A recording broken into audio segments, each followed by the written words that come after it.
When we talk about Jesus' royal power over all the earth and his ruling all the earth, we have to understand.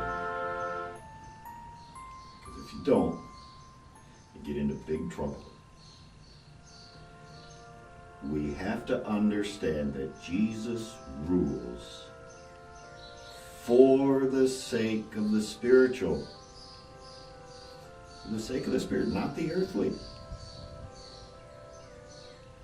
Jesus says, a verse later,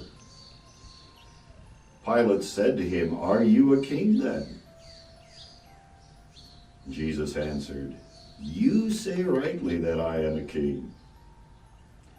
For this cause I was born, and for this cause I have come into the world, that I should bear witness to the truth. Everyone who is of the truth hears my voice." And it's a very simple truth that Jesus witnesses to and speaks and gives.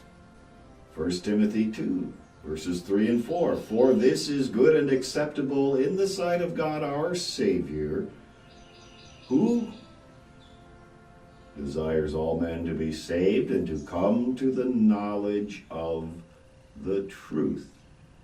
Not the truth as you and I want it to be. Not the truth as the world seeks or thinks it should be. The truth as Christ says, right? He's the ruler.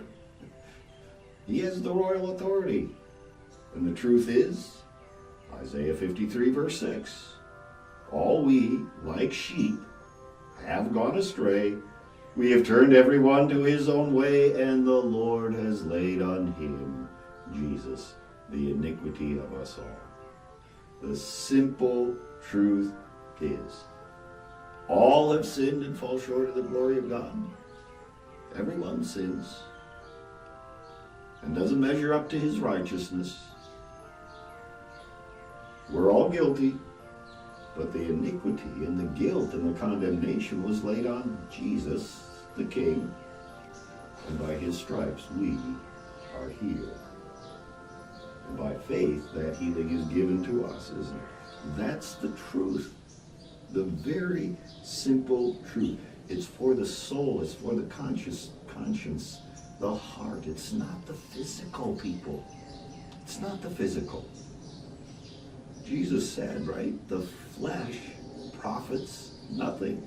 The flesh falls into the earth and decays. Part of the curse.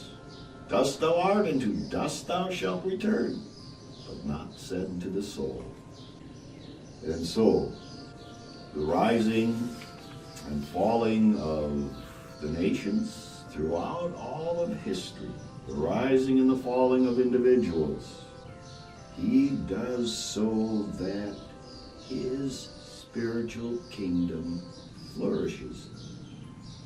He does it. The zeal of the Lord of hosts shall perform this. Not you and me. The Lord does it. One plants, another waters, but the Lord gives the increase. He does it so that all kings and nations and people might recognize him as king and bow before him.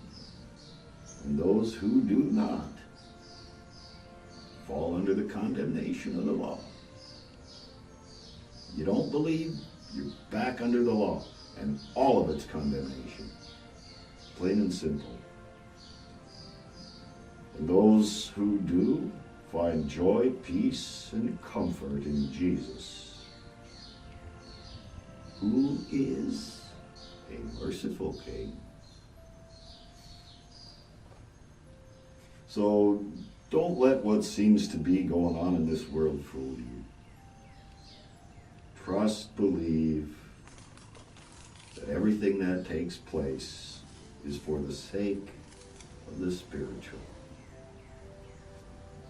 And Jesus, the King, into whose hands have been given all authority,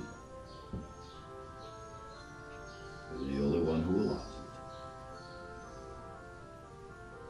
Yes, I'm sure that there's many more questions. Hope we'll get to those as these things go on. But suffice that for